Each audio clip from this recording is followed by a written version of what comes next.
मावि जुम्लामा एउटा छात्रावास छ, जुन छात्रावासमा हाल करिब 18 जना अशक्त बालबालिकाहरू रहेका छन्। यी बालबालिकाहरूको शिरमा न त टोपी नै छ, न त हातमा पन्जा नै छ। उनीहरू भन्छन् न त खानेकुरा राम्रोसँग मिलेको छ, न त सुत्ने कुरा नै। यति धेरैजना साथीहरू एउटा दुईटा रुममा नै सुत्नु परेको अवस्था छ। यहाँ धारा छ, पानी छैन। यहाँको अवस्था एकदमै दर्दनाक रहेको छ। दर्शक महानुभावहरू, यहाँ एकजना बालक र जनता मावि महतगाउँ जुम्लाका सहायक प्रधानाध्यापकज्यूसँग केही कुराकानी गरेका छौँ। कृपया यो भिडियोलाई हेर्न पनि नछुटाउनुहोला। मेरो नाम पवन टिका हो। म खत्यार गाउँपालिकाबाट यहाँ जुम्ला पढ्न आएको हो। खत्यार गाउँपालिकाबाट तपाईँ यहाँ चाहिँ जुम्लामा आउनु भएको छ। तपाईँहरू चाहिँ यहाँ कति भयो यहाँ बस्न लागेको? अहिले 3 वर्ष हुन लाग्यो। ए, कति कक्षामा पढ्नुहुन्छ? 9 कक्षामा पढ्नुहुन्छ जनता मावि महतगाउँमा। अनि यो जस्तो अब तपाईँको त अब एउटा वरिष्ठ भएको हुनाले पनि पोसाकहरू एकदम बेस्ट नै छ। यति धेरै बालबालिकाहरू छन्, जस्तो उनीहरू अलिकति केही शारीरिक अपाङ्गता पनि हुनुहुन्छ भने केहीको चाहिँ अलि बौद्धिक अपाङ्गता पनि हुनुहुन्छ। ती भाइ बहिनीहरूको लागि चाहिँ तपाईँहरूले कस्ता क्रियाकलाप सधैँभरि गरिरहनु? होमवर्क गर्छन् सबैले? होमवर्क गर्छन्। बिहान खाना के हुन्छ?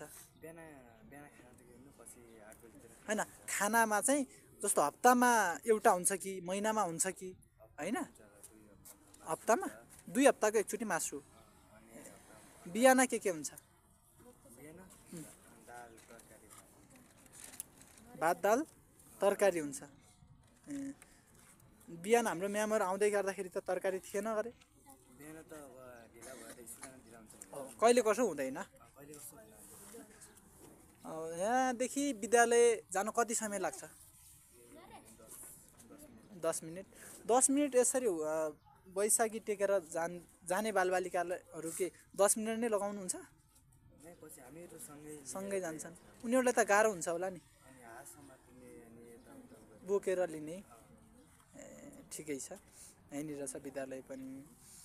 र अब तपाईँलाई अलि चिसो पनि हुन्छ होला पक्कै पनि होइन? यो जाडोको समय छ। जुम्ला एउटा हिमाली जिल्ला हो। यस्तो जाडोमा चाहिँ तपाईँले कस्तो महसुस हुन्छ यो मौसमले गर्दाखेरि? एकदम चिसो छ होइन? बिहान चिसो हुन्छ। अनि पानी तताएर प्रयोग गर्नुहुन्छ कि चिसोले सकिहाल्छ? के आगो बाल्नुहुन्छ? दाउरा छ?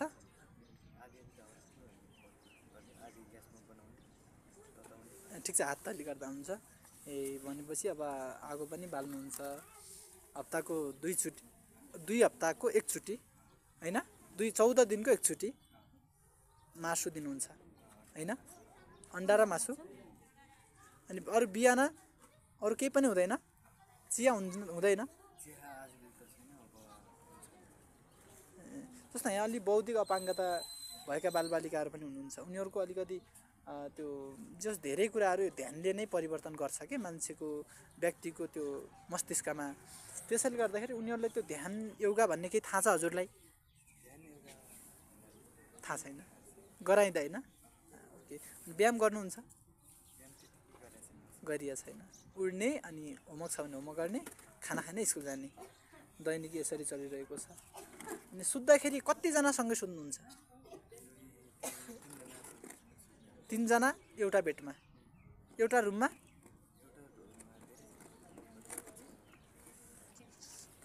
6-7 जना लगभग। आजभोलि चाहिँ धेरै बालबालिका जस्तो उनीहरूले अलिकति डिस्टर्ब गर्छन् कहिले कसो तपाईँहरूले पढ्नु? ए, भनेपछि टेर्छन्। अब चाहिँ तपाईँलाई के गरिदिएको भयो हाम्रो स्थानीय तहले अथवा एनजिओ आइएनजिओहरूले? अझै तपाईँहरूको आवश्यकता चाहिँ के छन्? कापी किताबमा कमी छ कि होइन? तपाईँहरूले लत्ता कपडामा कमी छ कि? खानपानमा पौष्टिक आहारमा कमी छ कि? अनि केमा कमी छ? हाम्रो अब त्यस्तै छ। अब सबैमा त मिलेछ होइन? कपडाहरूमा त्यस्तै आजले चिसो अलि लत्ता कपडाको कमी भयो। नास्तामा भयो। नास्ता खाजा पनि अलि समयमा नहुन सक्छ होइन? अन्त खाजा खानु पर्यो भने के दिनुहुन्छ? के खानुहुन्छ तपाईँहरूले? चना भयो अनि प्रत्येक दिन फेरिया हुन्छ कि प्राय त्यही नै हुन्छ? प्रतिदिन कहिलेकाहीँ फेरि हुन्छ, कहिलेकाहीँ कहिले कसो फेरिन्छ नत्र के कहिले चना हुन्छ अनि चना र उमा चना अन्डा त्यस्तै हुन्छ होला। अलिकति कहिले कसो ढिला भयो भने तरकारी हुँदैन होइन, होइन भने हुन्छ समय भयो भने। फेरि कर्मचारी पनि तपाईँहरू आमा भन्नुहुन्छ होला या दिदी भन्नुहुन्छ होला, उहाँ पनि एक्लै हुनुहुन्छ, हाम्रो सर पनि हुनुहुन्छ होइन, उहाँले खासै अलि समय दिन हुन्न होला किनभने अलिक स्कुलमा पनि उहाँको पढाइ होला। हुन्छ, समय र संवादका लागि धन्यवाद। अब यहाँ तपाईँले देख्नै भयो यो टोइलेटहरू चाहिँ यो नगरपालिकाले किराहरूले यो सबै एउटा चाहिँ यो पानी खानालाई चाहिँ मैत्रीपूर्ण यो किराले बनाइदिएको हो। यो अहिले परिचालनमा छैन, यो सुरुमा बनिसकेपछि परिचालनमा आएको हो। र बच्चाहरू पनि त्यस्तै अब बच्चाहरू पनि अब अलिक फटा गरेर चाहिँ यस्तो धाराका टुटीहरू चाहिँ भाँच्ने, त्यसपछि टोइलेटमा भएको चाहिँ टोइलेटमा प्रयोग गर्दाखेरि पनि यहाँ कुनै आचार संहिताहरू टास्नु भएको छैन? थियो, टाँसेको थियौँ हामीले पहिला टाँसेको थियौँ। अहिले उजुर पेटिका पनि छ, विद्यार्थीहरूको के गुनासो समस्या छ, गुनासो लाग्छ। पहिला 2जना टिचरहरू पनि थिए यसमा, 4जना अहिले पनि राखेको। अब अहिले एकजना मात्रै भएको कारणले गर्दाखेरि अलि चाहिँ बच्चाहरूको चाहिँ समस्या आएको छ। र बाहिरी रुममा पनि भन्नु, बाहिरी रुममा पनि विद्यार्थीहरूको बारे हाम्रो छात्रावासमा एकदमै कम्प्लेन चाहिँ गरिरहेछन्, ठाउँहरू गरिरहेछन्। विद्यालयमा यसलाई सुधार गर्न विद्यालयले के कस्ता कदमहरू चालिरहेको छ? गरेँ, मैले त गरेँ, मैले व्यक्तिगत रूपमा पनि गरेँ, हजुर, प्रशासनले पनि गरेको छ यसमा। कता कता आउँछ फेरि जोडिने, केमा जोडिन्छ भन्दाखेरि आर्थिकमै जोडिने आउँछ, आर्थिकमै जोडिन्छ। यो नेपाल सरकारले एकजना विद्यार्थी 5,000 रुपियाँ दिएको छ। अब 5,000 रुपियाँले चाहिँ अब अहिले मान्छेलाई भन्न सजिलो छ, 5,000ले पुग्छ बच्चाहरूलाई खाना खुवाउनुसम्म पुग्छ भन्ने छ। तर खाना खुवाउँदाखेरि चाहिँ त्यो चलाउने मान्छेलाई थाहा हुन्छ अब हामीले कसरी चलाइरहेको छौँ। बच्चाले अब खानामा चाहिँ भनेपछि बजारीको एकदम महँगी छ अहिले होइन, 5,000ले पुग्दैन तपाईँको पहिला किन विचारमा? भन्दाखेरि हामीसँग यदि पैसा यो विद्यालय व्यवस्थापनको लागि जस्तो यो धाराहरू छ, यहाँको विभिन्न व्यवस्थापनको लागि पनि बजेट आउँछ भन्ने सुनिन्छ, के छ के आउँदैन र? व्यवस्थापन भन्ने मलाई त त्यो थाहा छैन। अहिले म्याडमले भन्नुभयो भने व्यवस्थापन खर्च भनेर हुन्छ, तपाईँलाई थाहा भएन? व्यवस्थापन चाहिँ खर्चमा चाहिँ कहिलेकाहीँ के हुन्छ भन्दाखेरि 10औँको बेला चाहिँ हामी टाढाको विद्यार्थीहरूलाई भाडा दिने गर्छौँ। व्यवस्थापन खर्चले व्यवस्थापन खर्च अब त्यो खर्च नै होला, सायद व्यवस्थापन खर्च होला, सायद त्यही नै त्यही हुनुहुन्छ। नै होला। किन भन्दाखेरि 10औँमा अहिपछि चाहिँ टाढाका कतिजना छन् त्यस? टाढा अहिले मुलुकका छन् हामीसँग, ए मुख भाडा लाग्छ त्यसपछि होला। हाम्रो पुडारीको छन्, के अरे तिलाका छन्, नातवानीका छन्। चन्दनाथका छैन? चन्द्रनाथको हाम्रो अहिले 2जना थिए, हाम्रो यहाँ छिनाका थिए। उनीहरू अहिले आफै घरमा यो हाम्रो गाउँपालिका चाहिँ छोएका अब उनीहरूलाई पौष्टिक आहारको लागि के छ यहाँको तालिका? खानपिनको लागि चाहिँ अब खानाको तालिकामा त अब त्यही भइहाल्यो, भात दाल तरकारी। तरकारीमा पनि अहिले बच्चाले भनिसके हामीले के हो भन्दाखेरि खरिद गर्दाखेरि हामीले सजिलो हुन्थ्यो। हामीले साउसँगै कन्ट्याक्ट गर्ने हुनाले कहिलेकाहीँ त्यो समस्या हुन्छ कि भनेको टाइममा चाहिँ आलु नहुनसक्छ, भनेको टाइममा चाहिँ अहिले तरकारी नहुनसक्छ। त्यस्तो अवस्थामा चाहिँ बच्चाहरूले चाहिँ तरकारी खान पाएको अवस्था छैन। जस्तो बिहान हाम्रो म्यामहरू यहाँ अनुगमन गरिरहँदाखेरि तरकारी भएन, यो ढिला भयो भन्ने कुरा पनि आयो बालबालिकाबाट। यस्तो ढिला त हुनु भएन नि सर? त्यो त अब म्याडमले तरकारी छ, आलु या साउले पठाएको छ, यो बेला अझ नपकाएको है। बिहान नखाएको बेला चाहिँ अब हतारको भयो भन्ने हिसाबमा अब तपाईँ के को वास्तवमा यस्तो यो अलिकति अवस्था गम्भीर नै छ, तपाईँहरूलाई पक्कै पनि असहज नै छ, त्यो हामी तपाईँहरूको पीडा बुझ्छौँ। तर यो पीडालाई समाधान गर्न चाहिँ तपाईँहरूले चाहिँ कस्ता कदम चालिरहनु भएको छ? अघि नै मैले भनिहालेँ, जस्तो नगरपालिकामा कुनै यहाँका गतिविधिहरू दिनुपर्ने हो कि प्रदेशमा दिनुपर्ने हो कि यस्ता कदमहरू चाल्नु भएको छ या छैन? उहाँहरूबाट अपेक्षा हजुरहरूको के छ? हामीले सुरुमै यो भवन बनाउनै बेला यो चाहिँ अपाङ्ग मैत्री भनेर चाहिँ बनाएको हो, यो खास चाहिँ विद्यालयको बनाएको हो। यो सर्वप्रथम चाहिँ के हो भन्दाखेरि हाम्रो बच्चाहरूको लागि यो भवन नै उपयुक्त छैन। भवन नै अपाङ्ग मैत्री भएन, बाल मैत्री भएन, बाल मैत्री नै छैन। यो चाहिँ 2064 साल 67 साल 67 सालमा यो भवन बनाएको। त्यति बेला चाहिँ शिक्षा कार्यालयले चाहिँ यो गरेको। अनि त्यसपछि प्लानले चाहिँ भवन बनाउने भन्ने चाहिँ हाम्रो चाहिँ अन्तिम डिसिजन भइसकेपछि प्लानले चाहिँ यो भवन चाहिँ बनाउने है। अब यो भवनमा पनि एउटा समस्या देखिएको छ। भन्ने बेलामा मान्छेहरूले चाहिँ हेर्दाखेरि नै भन्छन् बच्चाहरू बैसाइ टेकिरहेको छ, बच्चाहरू माथि गएर पढ्नुपर्ने हुन्छ, तल गएर बस्नुपर्ने हुन्छ। त्यो त भएन नि, यो चाहिँ समस्या छ। अर्को समस्या यहाँ के देखियो भने मैले यहाँ बस्दै गर्दा इन्टरभ्यू लिइरहँदा जस्तो यहाँ गाडीहरू एकदम आउने जाने क्रम चलिरहने रहेछ, रातिमा पनि हुन्छ होला पक्कै पनि। अनि यो कलरले गर्दाखेरि बालबालिकाको असर गरिरहेको छ। शिक्षा अवस्थामा त असर गर्छ होला असर नि। गरिरहेको छ। अब किन भन्दाखेरि बाटोको अब यो परिस्थिति कस्तो भयो भन्दाखेरि यो हामीले बनाएको परिस्थिति भयो भने कि यो चाहिँ आएको परिस्थिति भयो भन्ने जस्तो लाग्यो। किन भन्दाखेरि जग्गा हाम्रो यहीँ भयो। यहाँ यसको हाम्रो यो विद्यालयको जग्गा विद्यालयको चाहिँ पहिलो जग्गा यो पहिलो चाहिँ जनता प्राथमिक विद्यालय भनेर चाहिँ यो पहिला सुरुमा विद्यालय यहीँ थियो।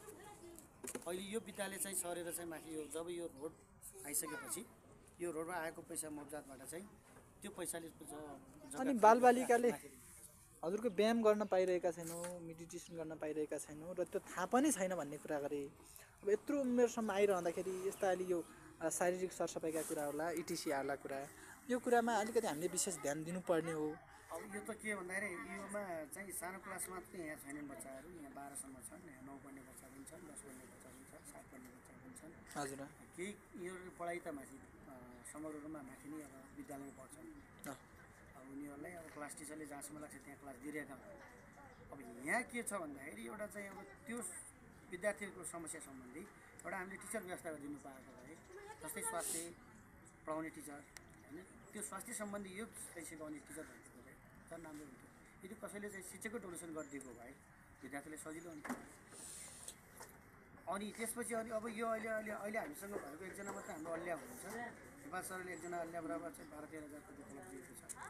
यसको तुलनामा पहिला हाम्रो विद्यार्थी सङ्ख्या बढिरहेको हुनाले यही विद्यालयकै आय स्रोतबाट हामीले चाहिँ 5-6 जना चाहिँ राखेका थियौँ हामीले। हजुर त्यति बेला बच्चाहरूले चाहिँ सिक्थ्यो। अब अहिले उहाँलाई पनि एकदमै चाहिँ कठिनाइ गाह्रो भएको छ। बच्चालाई खाना पकाउने, बच्चालाई लुगा धुने, बच्चाहरूको चाहिँ अब स्याहार सुहार गर्ने, अनि त्यसपछि दिनमा गएर चाहिँ बच्चाहरूलाई चाहिँ खाना यहाँबाट नास्ता बनाएर होस्टेलमा माथि स्कुलमा ल्याउने भएको हुनाले अब त्यो समस्या छ। अनि बच्चाहरू स्कुल जाने, स्कुलबाट आइसकेपछि आएर चाहिँ बच्चाहरूले होमवर्क गर्छन्। पहिले त उहाँले पढाउनु हुन्थ्यो, एउटा शिक्षक भनेर वर्ग शिक्षकै भनेर राखिएको छ। वर्ग शिक्षकै भनेर राखिएको छ। उहाँले पढाउनु हुन्थ्यो, पहिला बच्चाहरूले पढाउनु हुन्थ्यो। अहिले समय मिल्यो भने चाहिँ पढाउनु पनि हुन्छ। अब यो योगा सम्बन्धी चाहिँ म आफै पनि व्यस्त हुनु हुनाले किन भन्दाखेरि मैले विद्यालय प्रशासन पनि चलाउनु पर्ने हुन्छ, विद्यालय हेर्नुपर्ने हुन्छ, 24 विद्यालय हेर्नुपर्ने हुन्छ र आफ्नो केही व्यक्तिगत कामले गर्दाखेरि पनि मैले चाहिँ बच्चाहरूलाई चाहिँ मैले क्लासमा दिने शिक्षा त बच्चालाई दिइरहेको छु। यहाँ आएको बेला पनि म टाइममा आउँछु, हप्ताको 2 चोटि के छ, खानामा के छ, खानामा के समस्या छ कि, बस्नमा समस्या छ कि, बच्चाले बारेमा भनिदिनु हुन्छ। कपीमा समस्या छ, खाना समस्या छ, स्टेसनरीमा समस्या छ, लुगामा समस्या छ, बच्चाहरू आवाज आइरहेको छ। यो आवाज आउनुका साथसाथै बच्चाले जस्तै अहिले नास्ताकै कुरा आयो, नास्ताको कुरामा पनि अहिले के भन्छ भन्दाखेरि सकिन्छ भने स्थानीय नास्ता खाऊ भन्छ। गाउँघरबाट खरिद गरेर नास्ता खाएको राम्रो हुन्छ भन्छ। अब हामीलाई त्यही खरिद गर्ने चाहिँ अगाडि अब हामीसँग पैसा पर्यो हामीले खरिद गर्न सजिलो हुन्छ। अहिले मैले सिमी 200 रुपियाँ केजी हालेर खुवाउनुपर्छ, 220 अझै 220 हाल्नुपर्छ। एक कट्टी चामल 2200 रुपियाँ, 2200 देखि 2400 हाल्नुपर्छ। समय र संवादका लागि धन्यवाद। अन्तिममा केही भन्नु छ भने भन्न सक्नुहुन्छ। अन्तिममा त मैले अब बच्चाहरू चाहिँ अब बच्चाहरूको हालत तपाईँले देख्नुभएको छ। धेरै सङ्घ संस्थालाई पनि मैले चाहिँ अनुरोध गरेँ। केही सङ्घ संस्थाले चाहिँ हामीले सहयोग पनि गरेका छन्। हिमाली ट्रस्टले हामीलाई धेरै सहयोग गरे, त्यो सहयोग अहिलेसम्म पनि कार्यान्वयन भएको छ। एउटा फुड भन्ने एउटा कार्यक्रम के अरे के भन्नु WFPले हामीलाई धेरै सहयोग गर्यो। हामीले चाहिँ विद्यार्थीलाई चाहिँ प्रत्येक विद्यार्थी बराबर भाँडाकुँडीहरू, गिलास, थाल, उनीहरूलाई पकाउने भाँडाकुँडीहरू, त्यसका साथसाथै स्टेसनरीहरू, त्यसपछि कार्पेटहरू, त्यसपछि पिफुमहरू चाहिँ सहयोग गरेको छ। त्यसले पिडारीले पनि योभन्दा पहिला सहयोग गरेको हो। प्लान्टले पनि हामीले हल्का सहयोग गरेकै छ। अझै यसलाई स्थायी रूपमा चाहिँ यसलाई पूर्ण रूपमा चाहिँ सहयोग गर्ने संस्था भएको भए हामीलाई पनि सजिलो हुन्थ्यो र बच्चाहरूलाई पनि सुविधा हुन्थ्यो कि भन्ने मलाई लाग्छ। र हामीले स्टेप पनि चालिरहेको छौँ, ठाउँ ठाउँमा गुहार पनि गरिरहेको छौँ। नगरपालिकामा मैले अस्ति उपमेयरजीलाई पनि भनेको छु, अब सकिन्छ भने यो झ्याल ढोका मर्मतको लागि वा बच्चाहरूको चाहिँ यो खाट व्यवस्थापनको लागि, कपडाको लागि चाहिँ सकिन्छ भने अहिले चाहिँ आर्थिक छुट्याइदिनु होला भनेको छु। उहाँले हुन्छ भन्नुभएको छ। त्यो चाहिँ यहाँको उपमेयरलाई पनि हामी त्यो कुरा राखौँला, पक्कै पनि उहाँहरूले त्यो स्वीकार्नुहुनेछ पक्कै बालबालिकाको लागि। तर यो व्यवस्थापनको लागि बजेट आउँछ भन्ने छ होइन, त्यो पनि भएको छैन। र अर्को कार्यविधिमा के उल्लेख गरिएको छ भने हरेक महिना होइन म्याम, हरेक महिना चाहिँ एउटा बालबालिका बराबर रु 500 जम्मा हुनुपर्छ उसको खातामा, उनीहरूलाई नगद उपलब्ध गराउने भन्ने रहेछ। यो गराइएको छ।